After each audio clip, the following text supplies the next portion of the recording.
Welcome to Career Cravings with your hosts, Dev Ramcharan and Megan Reed. If you crave a better and more satisfying career, this show is for you. We're broadcasting live on Bold Radio Station every week. Now, here are your hosts, Dev and Megan. Well, good evening, everyone. This is Dev Ramcharan with Megan Reed, and we're coming to you live from Toronto, and this is Career Cravings. We have got a little bit of a different show, a little bit of a departure from what we usually do. We don't have a guest this evening, but the title of our show is Generational Face-Off, Diverse Answers to What You Need to Know in 2017. Now, Megan is a millennial, and I am an elder. Not a millennial. Not a millennial. Millennial? You're not a millennial. So no, I am. You're not a millennial is what I'm saying. No, there is no way I'm a millennial. No, I am an end of cohort or an end of life cycle baby boomer, and proudly so. So I'm a 1962 baby, and I'm still in the workforce. And today we're gonna have some important questions that people are asking about their careers.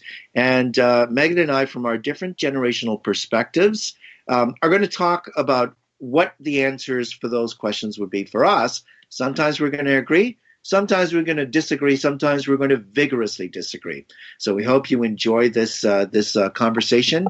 And Megan, what would your first question be tonight?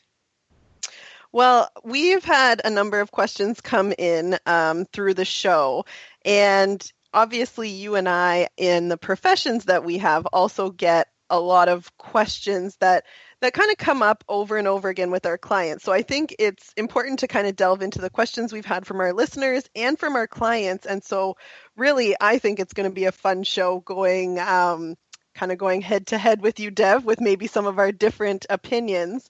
But again, I think the important thing will be there's not necessarily one right answer to all of these questions that do come up, because everybody's story is individualistic. It's always, everybody's details are different. So it's all in good fun, but we do hope that everybody listening can take something from what we share tonight, what we talk about tonight, and apply it to your own career in 2017. So we have questions from things like, resume and LinkedIn, all the way to how do you prepare for a reorg? So I guess even just to start, Dev, maybe it would be helpful to talk about, what types of clients do you typically work with? And I want to see if it's the same as the people I work with, or there's kind of a difference in the people that gravitate towards working with you, given your age versus my age. So who do you typically work with? Wow, that's a good question. It's very diverse, Megan. I think sometimes it's as diverse as people who are straight out of school and they're struggling to work out, well, how do I even get myself ready to go out there and look for a job, all the way through to executives who are at a particular stage with their organizations where they feel they want to be able to go to the next level, but they want somehow putting together the piece parts that are required, that you have to think through in order to drive the next phase of your organization. So that's a pretty broad mix for me. What about you? I would actually say it's pretty similar. So at Canada Career Counseling, we work with people from usually about that grade 11 age, so 17, trying to figure out what do I do after high school, all the way up until retirement. So me personally, I don't work with people going into retirement. I kind of cut off at about usually 55, and I will go up to people like you're saying in that executive, in those executive roles. So I've had, a number of CFOs actually that I've worked with. And if I had to break down the most common occupations that I work with, they would be teachers, accountants, and engineers. Those would be my top three. But then again, like you're saying, it's all over the board. I've had doctors, I've had lawyers, I have a number of people in research now.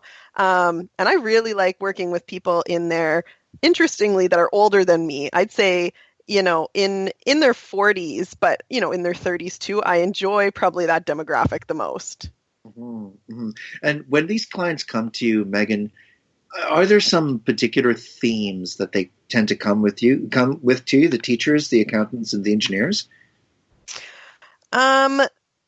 Yeah, I'd say there are kind of some common questions. I'd say the majority of people working with me are people who want to make a career change. They're not happy, and it's kind of like, well, what am I going to do? I've been in this career for 10 years. How am I going to make a career change? One common one, and this is one I want to ask you about, is people coming to me and considering entrepreneurship. So a lot of the times that'd be a common one for engineers, but there's a ton of other people in various occupations that will consider, should I become an entrepreneur? Should I go out on my own? So if you have a client who comes to you with that question, how do you kind of work with them, and how do you help them make that decision, Dev? Great. So one of the first things that I do foundationally is I try to get to the nub of what it is that's driving that decision. In some instances, it could be great unhappiness in the individual because of the fact that they, as they put it, they're sick and tired of corporate life. They hate the politics. They find that that continual rat race in the office is really getting under their skin. And so becoming an entrepreneur almost becomes like a bit of an escape hatch for them. If that's the case, I'm going to treat that decision in a different way to the alternative. And the alternative that I have found anyway is that people have always had the dream of working for themselves. They've always wanted to be their own business person. And they've waited until a particular point in time where they feel, you know what, now I believe I'm ready. I've got the business knowledge. I've got the awareness of how the world works. And I'm mature enough in my understanding to make that step. So the first thing I work out is, what's the reason? What's the driver for them? What do you think about that? How do you look at it when they come to you with that? So I won't disagree with you right off the bat on that one, Dev. I would say I would take a similar approach in getting at what is it that makes them want to consider entrepreneurship. For me, I would say sometimes there's some education that goes into entrepreneurship on my side as well. Being an entrepreneur and a newer entrepreneur, it's been a really big, steep learning curve for me.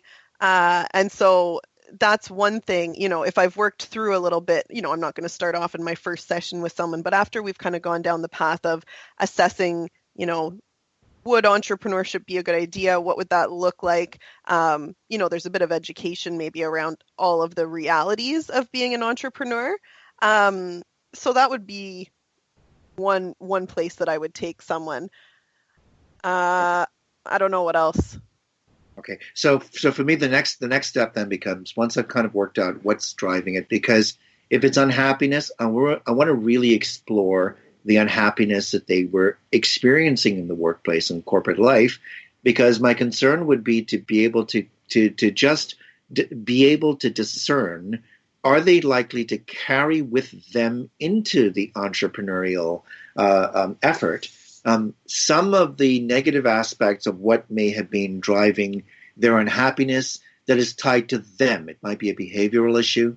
It might be a perception issue. It might be an expectation issue, something like that. So I get that cleared out of the way. The next thing that I do with them is I ask them to walk me through, in doing this new business or working as an entrepreneur, what kind of planning have they done already, and what do they reckon it's going to be like on a day-to-day basis, on a month-to-month basis, starting a business, finding clientele, maintaining a pipeline of business, keeping their quality up, potentially expanding by being in a situation where they can hire employees, and at the same time managing some of the key risks that they need to manage as an entrepreneur and in a business. And sometimes you're delighted to find out that people have really, really done their homework and started to think things through. Other times they're shocked that they had to actually think through all that stuff. They haven't even started with the first and the easiest of those questions. And it means that we need to really work together very closely. And sometimes they decide, well, you know what, I think I'm going to stay with corporate life, but I need to find a different kind of work that I will enjoy more. Have you ever experienced that kind of stuff with your entrepreneurial clients? Yeah, and I think I maybe jumped a bit ahead in my answer of that kind of education piece because I think that's what you're getting at when you're delving into the reality and the planning and those aspects. I think that's a really important thing that I don't see all of my clients necessarily doing, like you're talking about that thorough planning and considering all of those factors that are going to come into play with entrepreneurship. The first thing that I do is go through, to me, all of the different factors that would impact an ideal career fit with somebody. So that would include beliefs and messages around career, skills and strengths, interests, personality, values, and then going into those reality factors. So in fleshing out all of those different areas with someone, I can really, and they can too, really start to clearly see where does my current career not fit and where would entrepreneurship fit or not fit. And I use assessments with my clients as well. So that helps me kind of gather some of that information. But I definitely have had clients where entrepreneurship is not where they should go. And I have other clients where it really is a great fit. And I have a third subset of clients that I'd say this is actually what I've seen more commonly recently is really around challenging the belief that you can only have one career.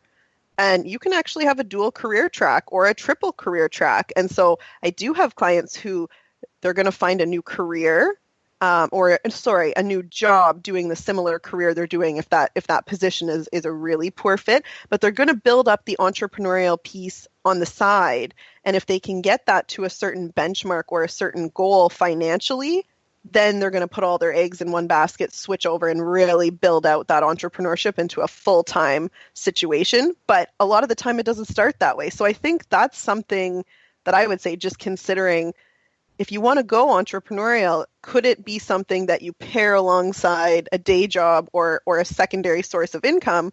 Or have you thoroughly planned things out enough? You've got the funding that you can sustain yourself financially and really build out that career full time.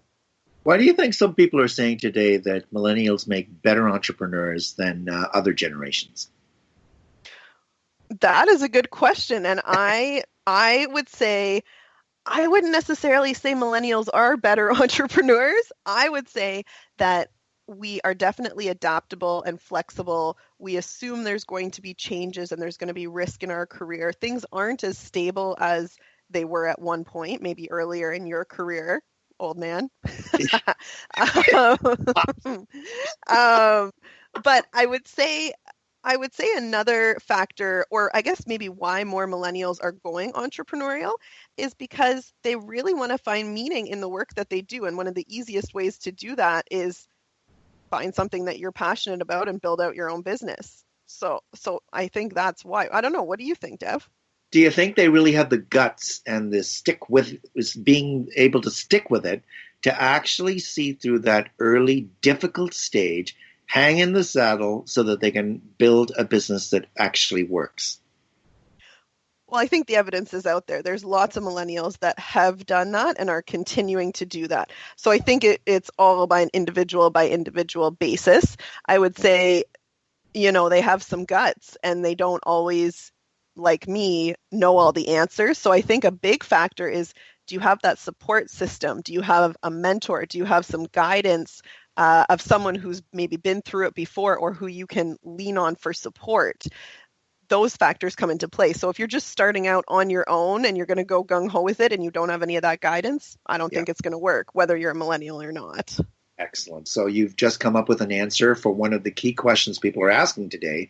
And what do I need to keep in mind? And what are some of the success aspects or factors in being an entrepreneur? And one of them you've just nailed is it's really important to have mentoring from people who know, people who've been there, people who are successful business people. And that's a big help. So, that's great. So an entrepreneurial career is not for everyone. But if you're willing to put in the hours, if you've got a vision for what you want to be able to do, and if you're willing, as Megan was saying, to do a lot of education, self-education, through reading, through research, through talking to mentors, through having coaches, and sharing with colleagues some of the struggles that you're having, then you actually put yourself ahead of most people who start a business and end a business and shut it down in a year or two because they just give up too early.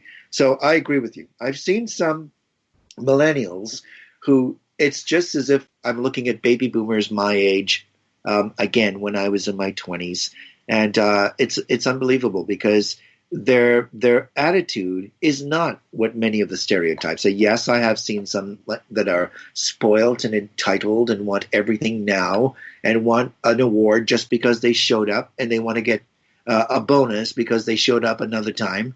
But I remember people who were boomers that were just like that back in the 80s, back in the 90s. They were just like that. It's just that suddenly we've all forgotten how spoiled and entitled we were back then.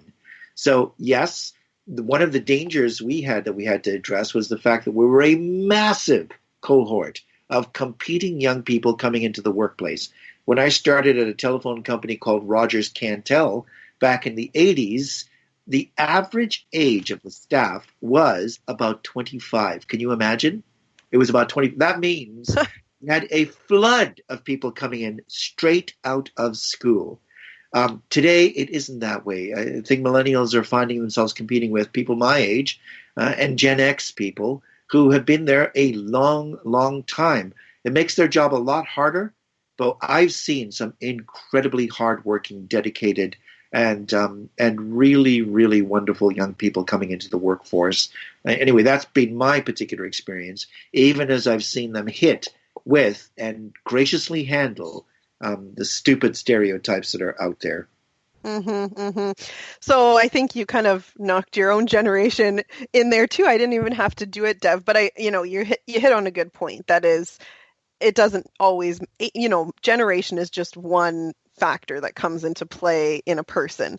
While you were talking, I actually just thought about one other entrepreneurial kind of scenario or something to consider if you are thinking about moving towards entrepreneurship.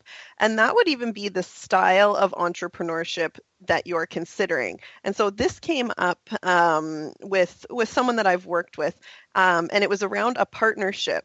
And really what it came down to in the end, there was a lot of work to kind of unravel this and get to the bottom of it. And the two people didn't actually go into business together because they had completely different visions for the business.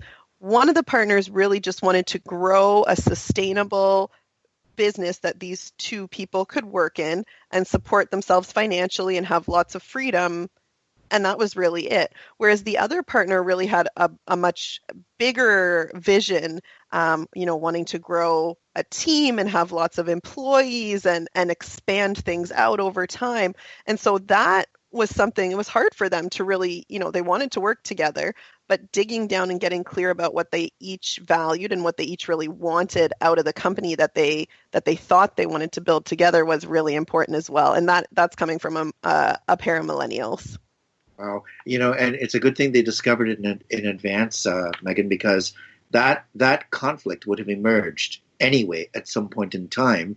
And imagine how tragic it would have been if 5 years down the pipe, they suddenly realized our visions are not compatible. We can't stay in business together. Right? So exactly. You mentioned a couple of other things like LinkedIn. Tell me what you were thinking about LinkedIn and its importance or not. Well, I guess at the most basic level, I have people come to me and say, I don't need a link. Do I need a LinkedIn? And my answer is almost always yes. In 2017, you need a LinkedIn profile. That's my thoughts. And I can go on about it, but that's like my basic thought, Dev. What do you think about LinkedIn? In 2005, LinkedIn was crap. But today, if you do not have a LinkedIn profile, if you don't have one, and if you don't have a well-tuned, well-organized profile, then people begin to become very, very concerned because they can't find anything about you. And it's the first place that HR representatives are looking today to learn a little bit about you, your past. They look at recommendations that people have given you. They look at comments, the different skills that people have noted you for. That's an information-rich profile, which really didn't exist 20 years ago to the same degree, which today I think is better than a business card, and sometimes even better than a resume. But at the same time, you can lie in LinkedIn just like you can on a resume.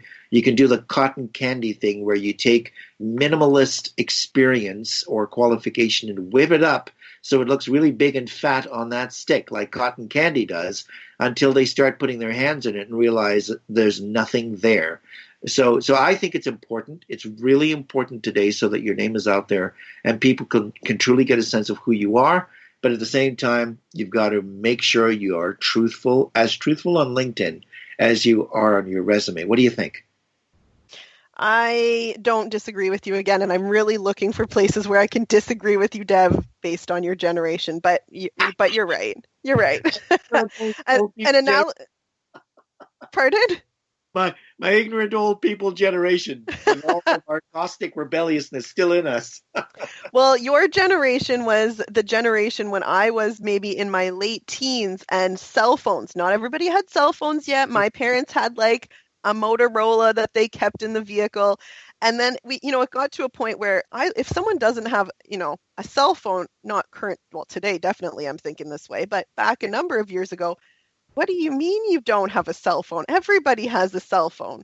That is my perception about LinkedIn. When I have a client, especially someone who's, in the corporate world or has a professional career of some sort, and they don't have LinkedIn, that's my question. And so that's my feedback as someone from HR, a recruiter, any of these sorts of people. If you don't have a LinkedIn, an employer is going to look at you and think, why don't you have a LinkedIn?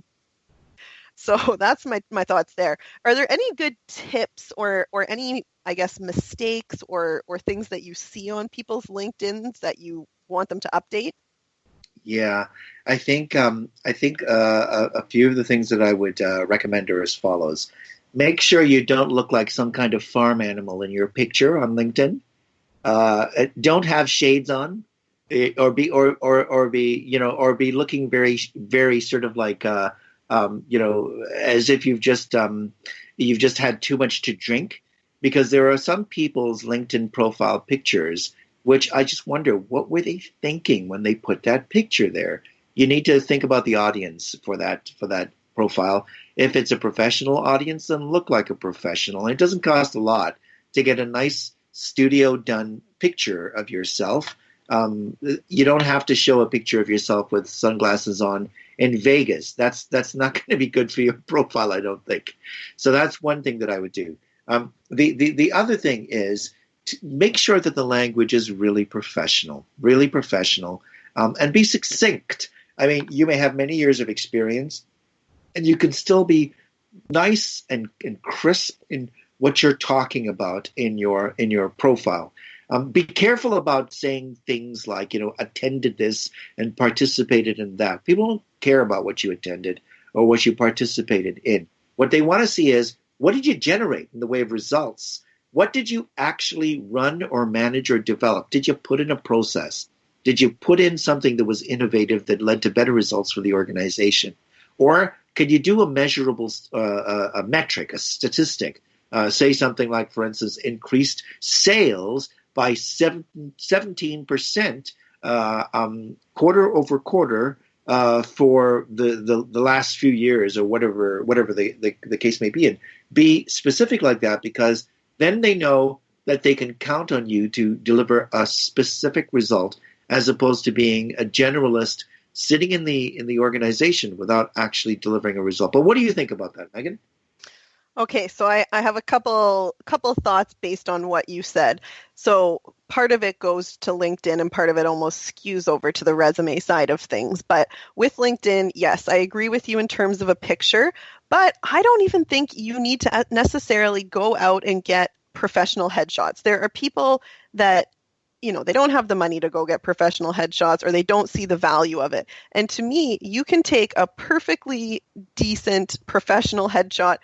It could almost be a selfie, and maybe that's a millennial thing. I think I'd prefer you have someone else take the picture, but get in front of a neutral wall with a shirt that is, professional, buttoned up. That's another one I see is too much cleavage. It's not social media like Facebook. Keep that in your Facebook or your Instagram. Button your shirt up. So no sunglasses and no cleavage in your LinkedIn picture. Yeah, for So a man too. For a man too, you don't want to have your buttons in your shirt all the way down to the bottom of your chest. That's not appropriate. It's very unprofessional too. yeah, so in terms of advice for a good LinkedIn profile, there are so many tips and tricks. One of the biggest and most basic things that you need with your LinkedIn profile is your summary. So you need to take some time and really craft a well-written summary about yourself, who you are, and a good kind of overall snapshot of your professional image that you want to portray. And you can do that in third person or first person. I hear first person and I think it speaks to people a little more. Mine is in third person, but it could be either way. I think that, just some neat little tricks and tips. Did you know, Dev, that you can change your LinkedIn web address? No, I didn't know that. Oh. Yeah, so LinkedIn will generate like a, Megan Reed 176294. And you can update that. So people put it on their business card now and put it on their resume, their little LinkedIn address. So mine is now www.linkedin.com/Megan Reed psychologist, because Wow. Megan Reed happened to be taken. Wow, very nice. Very nice. Mm-hmm. You can also do things, and this is a good one for people who are considering transitioning careers. You know how you have all those skills that people endorse you for? So you can actually reorder those skills, and you can put the ones that are most relevant or that you want people to see about you. You can put those at the top. So did you know that one either? No, I didn't. I am a boomer, so we don't know a great deal. No, these are good things to know. Great. Yeah. Things. So for example, early in my career, I wasn't career psychology focused. I was much more of a personal counselor. I dealt with a lot of children, crisis intervention, children who had been removed from the home, things like that. And so I had a ton of endorsements for crisis intervention.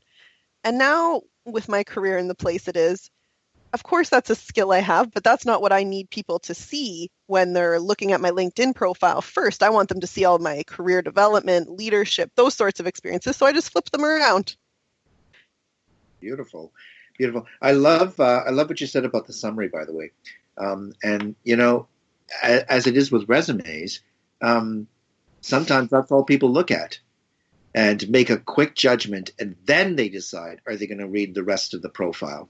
So if your summary is boring or unclear, or it just doesn't make sense, then people may just dismiss your LinkedIn profile altogether and not even read the rest of it, and cut you off the list of potential candidates for the role. So that's a reality. LinkedIn is a great tool, and there are ways to apply best practices to it, and I think Megan's brought out a couple. But if you Google and do a search on best practices for using LinkedIn, you'll come up with wonderful, wonderful advice on what you can do. Megan, something that you talked about earlier really resonated with me, and that is, in this age of economic uncertainty and the probability, not the possibility, but the probability that people will have to deal with at least one reorg over the next 3 to 5 years, which could impact them negatively up to and including them losing their jobs. What kinds of things do you think people should be thinking about to get ready for that kind of a possibility? So I guess my number one piece of advice off the top of my head is be ready for it. And that I know is kind of broad, but what I would break that down into, Dev, is really having a clear sense of your transferable skills. And so when you were talking about what are your accomplishments, what did you achieve in that role or with that task, I think that's really the way that people need to be thinking in 2017 with the tasks that you do. And this can go back to a resume. It's not just listing the tasks that you do.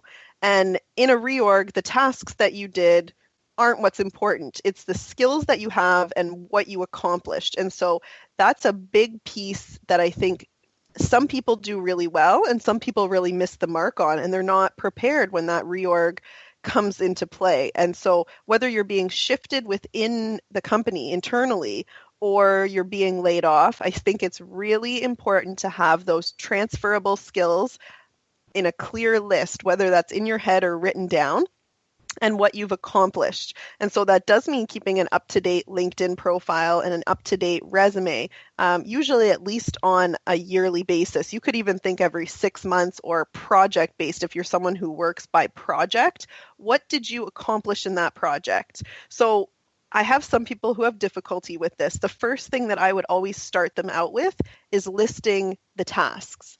Okay, what did you actually do day to day? If you're having trouble just thinking, what did I accomplish in this role? Then you can start to bounce what your tasks off of a friend or a counselor or someone like that, and they can help you start to, ask those questions and dig in a little deeper. If this is the task you were doing, why were you doing it? What was the purpose of that task? And that can help you dig a little deeper and get clear on your accomplishments. Because, for people who have metrics like revenue or timelines, those are really easy ones or budget. Those are really easy ones to list on a resume, but some jobs or careers just don't work that way. So sometimes it is a little more challenging to really get down to those accomplishments and those transferable skills. So those are my top 2. What about you, Dev? Yeah, those are some great ones. Very, very, very good ones. And I agree with you. Understanding your transferable skills is a really, really important thing. Understand, too, key improvements that you've made to the business or to the organization that you've served. What kind of business value did you actually bring to the organization? You might have worked for a government agency, for instance. Did you come up with new programming that actually led to a completely different group of clients coming into the organization to be served by it? Or did you, because of your ability and because of your imagination and vision, manage to increase geographically the footprint of the organization? If you are in the private sector, did you do anything that actually drove the business or strengthened or improved the business and how it actually operated? After a certain stage, Megan, in professions, and I'll qualify that because of the area that I know the most about, for instance, project management. After a certain amount of years in project management, everybody's resume begins to look the same. Everybody has worked on small, medium, and large projects, programs, and portfolios of projects. In other words, ascending quantities of projects bundled together. And so it begins to become hard to differentiate truly talented people from people who were just around long enough to be able to learn the ropes and do the harder types of work. And it's those things that have to do with building a new framework or implementing a methodology or increasing the capacity or the efficiency of the organization that begins to make you see those are the people who float to the top of the list that you want to talk to versus the ones who just have those vanilla type resumes that are about more complex, and most complex projects worked on. So that's what I like to see. But another area that I really focus on today is volunteer work that people are doing. If I see zero volunteer work on a resume, it gives me a particular thought. And the thought is, okay, if this individual has no real volunteer experience and they're not doing any kind of volunteer work on top of their regular work, then it means, or I might infer from that, the individual is not necessarily going to push themselves beyond a certain degree of commitment and service in building their career in the organization that I'm in. If they do demonstrate, though, that they've done some volunteer work, it doesn't have to be huge. It can be as small as well. You were part of an internal a group that looked after certain events and getting events together for staff in the organizations that you served. That's great because it shows that you're willing, in the busy lives that people live in the workplace, to extend yourself a little bit more to look after the team, the group, the organization by doing something for it. If you complement that with external volunteer work, then I'm beginning to get a rich message about service from this individual that intrigues me, and I really want to talk to them. So that's another area where, say, 15 years ago, when I was managing people, I never cared about what they did in the way of volunteer work. Today, for me, it's an essential clue to the kind of individual that I'm looking at as they come through for an interview. What do you think about that? I'm on the fence. It's not to say that I don't think volunteer work is great, and I think can highlight the points that you're speaking about, and they can say something about character. I don't necessarily need someone to have volunteered, and maybe, I don't know, maybe it's the people that I'm working with. I guess I've seen a lot of people who will volunteer stuff their resume, but it's not necessarily meaningful volunteer work. So it's kind of hit and miss for me. If I see that there's an ongoing cause that someone has worked for or worked with, that definitely is meaningful to me. But yeah, so it depends on the type of volunteer work. And when I'm recommending volunteer work as a course of action for someone, I want them to choose something, of course, that they care about, but I also want them to think about, what can I get out of this experience as well? Does it help me build this skill? Does it help me demonstrate A, B, or C? How does it benefit me as well? So to me, it's like a two-way street. And I don't know if that's the same viewpoint you'd have, Dev. Would you see it more as just a giving as opposed to two-way? I think it's definitely two-way. I give you an example of what I mean. So if an individual, for instance, volunteers to work on a board for an organization, sometimes it's a tiny little agency, sometimes it's something fairly large, and they are wanting to move into management in the workplace. To me, getting the experience of working on a board teaches you significant management skills, which then, as you look at jobs that you want to apply for, you can cite your experience and say, look, I already have some management experience, and this is what it involves in some of the board work that I'm doing. And I have gotten very deeply involved in these issues or those issues, so that you give that individual the sense that, boy, she really does have some management experience from that board work. And I think I'm willing to bet on her that, given how she managed some of those situations that came up, she would be a good manager in my particular organization too. So you're right; it is two-way. Yeah. Of course, there's also the fake and shake type of volunteering, and you kind of mentioned it in passing and alluded to it, where people just go and get volunteer work. They don't really care about the organization they're volunteering for. They just want to get volunteer work on their resume so it looks good. And like anything else on a resume, that's where a skilled interviewer cuts through to the bone to find out, tell me about that volunteer work. Why did you do it? What kinds of results did you have? And what kinds of tough lessons did you learn about yourself and about working in a volunteer capacity that you think has had an effect on your regular work? All right. So you have to put the same pressure you would on the volunteer work as you would with any other part of their resume, without assuming too much about the character or the accomplishments of the individual. But for me, it's a good cue to going beyond the call to serve somebody potentially. And I like to explore that when I get into the interview with an individual who has that on their resume. Mm-hmm. What else was in your mind as you were thinking about key questions that people are sort of wanting to get answers to these days? Well, I think just to touch on that resume piece again, and even go on what you were saying about the volunteer work, something interesting that I took off my resume, as soon as I thought I could, was kind of the hobbies, extracurricular section. And I have seen some adults that still have that on, and I think, oh my gosh, you need to remove that. And I've actually recently come across some really good ones that I thought to myself, wow, that's actually great that you have that on there, because again, like the volunteer work, it really demonstrates character. So things like, and it can be volunteer work too, so I wouldn't call it as an adult hobbies or extracurriculars, but I would maybe, even something like volunteerism and pastime or something like that, just a short section.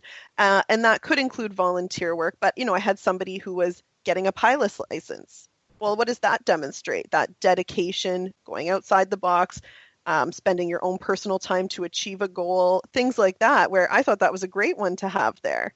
Have you ever seen any interesting ones like that, Dev? Well, let me give you an example of one. The individual represents himself as an extreme extrovert, and here are his hobbies.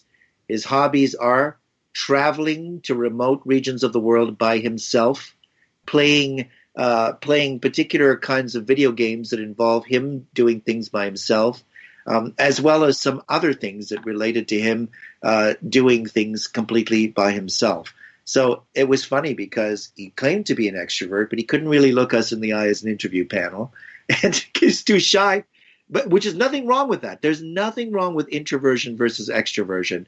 But I think what he was trying to do was represent himself as something that was not true to himself, but his hobbies seemed to indicate a willingness to do a significant amount on his own.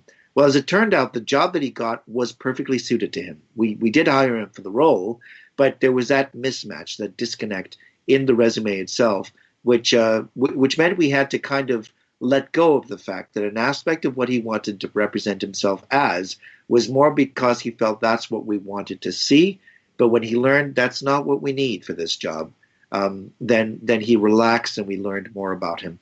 And the cue to it was what he actually did for his hobbies, which, like you've indicated, I've dropped that. I don't need to tell people about my hobbies and so on anymore.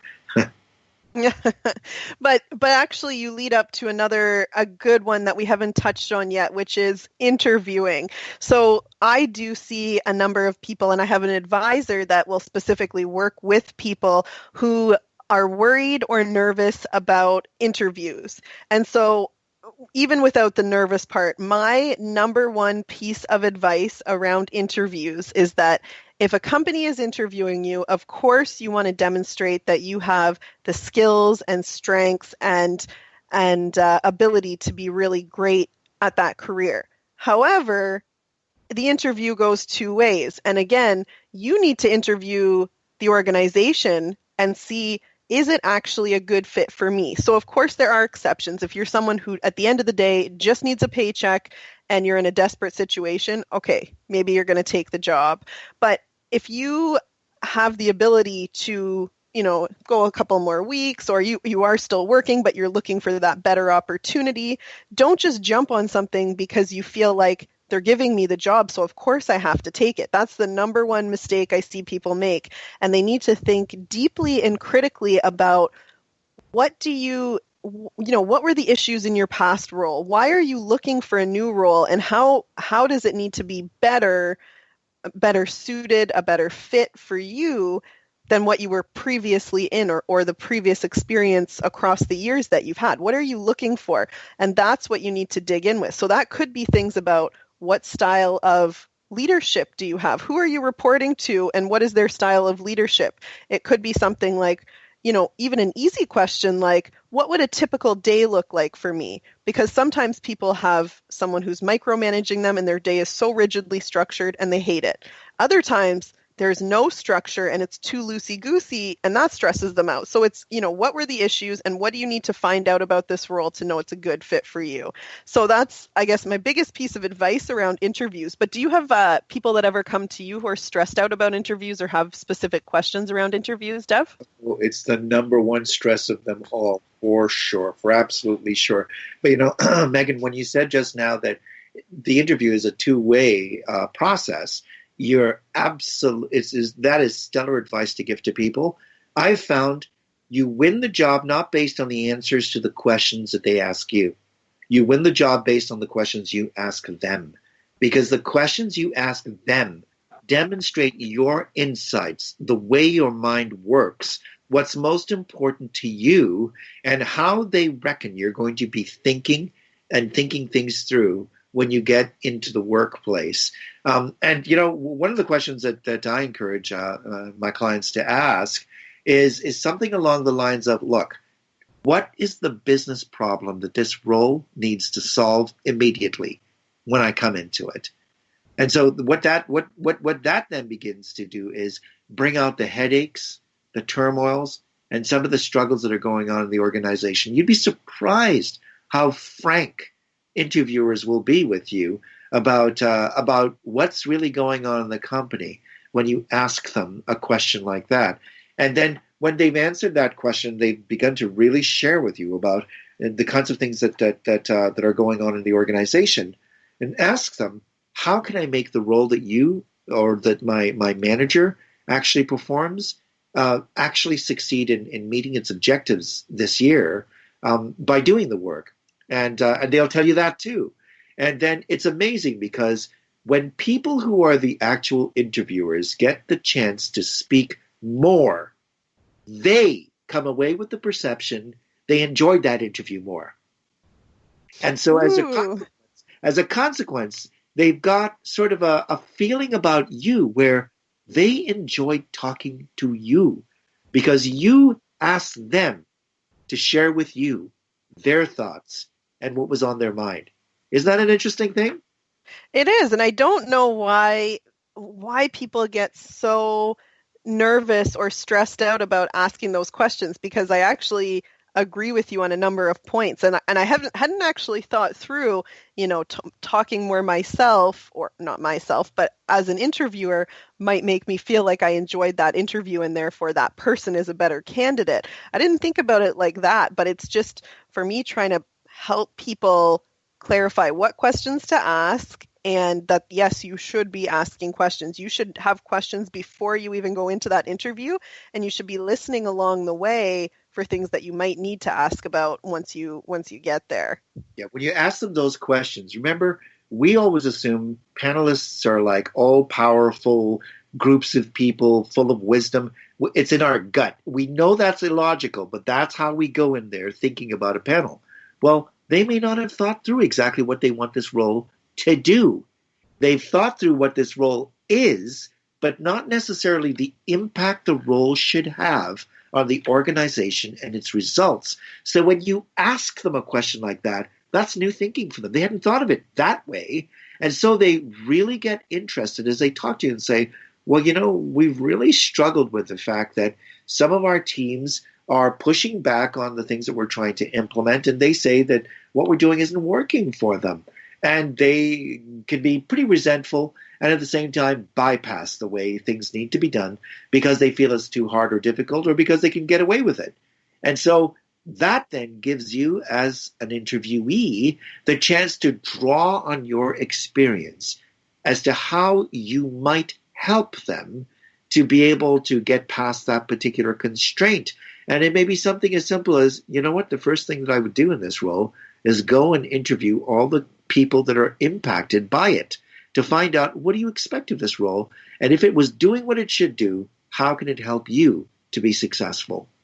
And that's the kind of way of thinking, which, if you have 2 years of experience, will be as delightful as if you have 25 years of experience with an interview panel, because they think this person has a way of thinking things through that is going to be good for our organization and healthy for our organization. Agreed and agreed. It shows that confidence, that assertiveness, and also that knowledge, and like you're saying, that way of thinking that ultimately is going to benefit the organization. Nowadays, and this is maybe my generational perspective, more and more, we don't need cogs and wheels. We need people, there's these terms like disrupt and I don't know, some of the other ones that are out there, innovative, things like that, where it's not just about being a cog in the wheel. To see room for improvement, or places you can look at information and find a better way of evaluating things, of doing things, is great. And so if an interviewer or an employer sees you thinking that way right from the get-go, that's definitely a good sign, as long as you're still being gracious and humble. So I think that is a challenge maybe for some millennials, is that balance of assertiveness and wanting to, have meaning and be a contributing member, while also balancing out that humbleness and that you are grateful for the opportunity. Lovely thoughts. But at the same time, don't be too humble. Remember, your interview is your opportunity to talk about what makes you great for the job. And sometimes that Canadian sort of tendency to be very humble and in some instances self-effacing. Where I see that come out in interviews most, Megan, is when people have difficulty saying the word I and they say we. Well, we did this and we did that and we built this and we built that. When it's well and truly I, but they feel somehow shy to say I. Have you ever found that? I have, and I am not one of those people that has that difficulty. And my take on that is you are not being selfish or boastful. You're being assertive and clear on what you're good at. It takes it too far if you're putting somebody else down or you're trying to make somebody else feel bad or not as good as you about the things that they've achieved. But if you're just speaking positively about yourself, especially in an interview context, I think that's important. And I would stand behind that 100%. Beautiful. Beautiful. Well, Megan, this has been fun, hasn't it? It has. And I see we're getting to that time, Dev. So I guess just before we go, I have one more question for you. And that is across the board with, we've talked about a number of things. So some resume, LinkedIn, interviews, entrepreneurship, some career change things, reorgs. Is there any, I guess, just overarching piece of advice that you think is really important for our listeners? Yes. Know your value and be flexible. Good Those ones. are the things that I would really tell people to do. And when you say know your value, yes, what does that mean to people? How do they do that? Understand the skills, the experience, the training, and also the way of thinking and delivering results that is unique to you as an individual, as demonstrated by your resume. Your resume isn't the thing. You are the thing. The resume is just a description of some of who you are, but how you speak and present yourself in that interview is going to be much richer and much more probing and acute than what you actually put in the resume. And I think one thing that's changed over time is a degree. Back in maybe the beginning of your career, yes, a degree that was not a rarity, but it wasn't as common. And so I think that's a good piece of advice for millennials, is that just having that college degree isn't a clear enough sign of your skills or your abilities. And it's not a rite of passage. It's great, but not everybody. So many people have one now. It's really getting clear and taking a step beyond that. And I guess just in closing, my piece of advice, and I like both of yours too, Dev, mine is, I guess, more around your network. So relationships being key to your career, relationships in your personal life, relationships in your work life, relationships in the jobs you have along the way, knowing people and building that solid foundation with them so that if you are going through a career transition, whether that be a layoff or looking for new work because you want to change into a different field, reach out to your network. You need to know and be clear on what it is you're looking for, and asking somebody for a coffee. I have had tons of people ask me for coffees, some of whom I know, some of whom I don't. And I'm always happy to say yes. And I guess my advice would be people are happy to talk about their careers.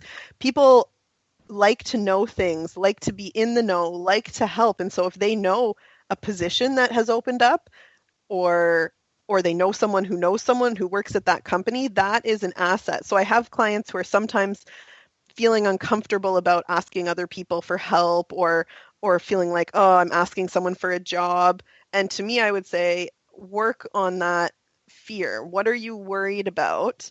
Because if the situation was flipped, would you have a problem helping someone else out? So that's my big piece is, I guess, really around networking and the importance of building a network, and a network that goes two ways, where you can help others and others can help you.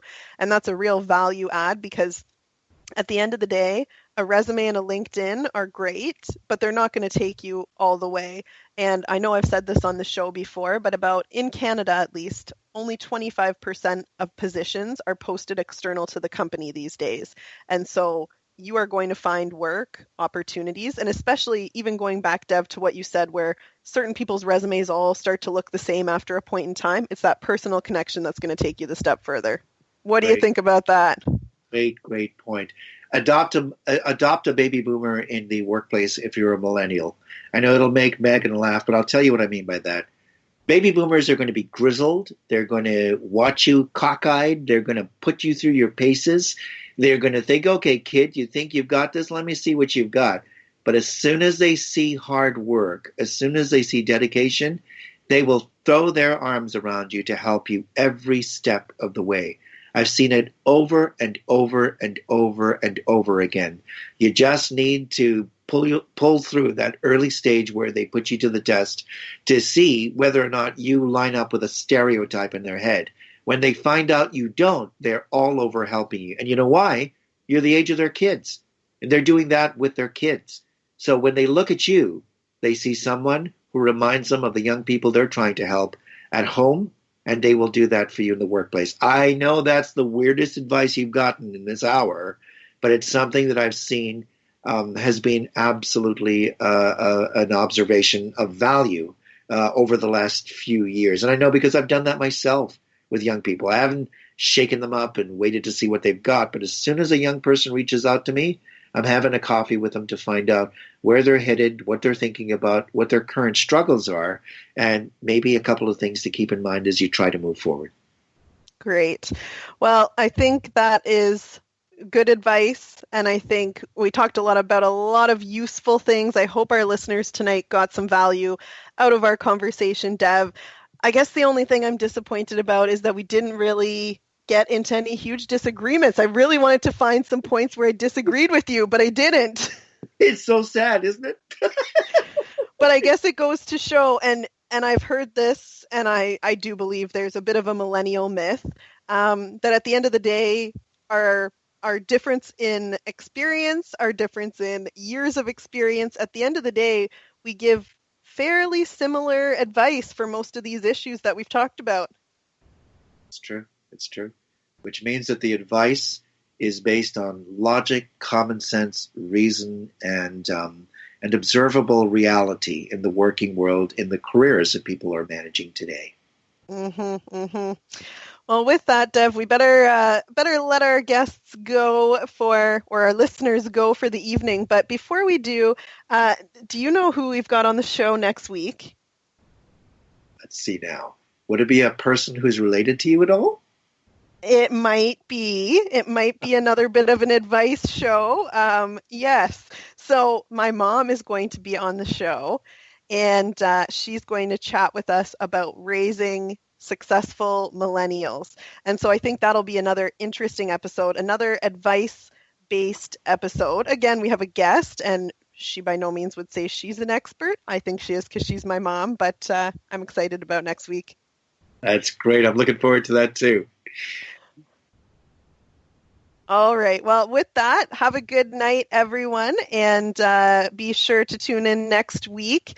And for all of you out there who aren't listening live tonight because of the Super Bowl, we hope you enjoy the podcast version of the episode. So have a great night, and we will talk to you next week. The career discussion doesn't stop here. For more information about how to transform your career, visit CanadaCareerCounseling.com. And remember to tune in next Sunday at 6 p.m. Eastern Standard Time on Bold Radio Station for the next episode of Career Cravings.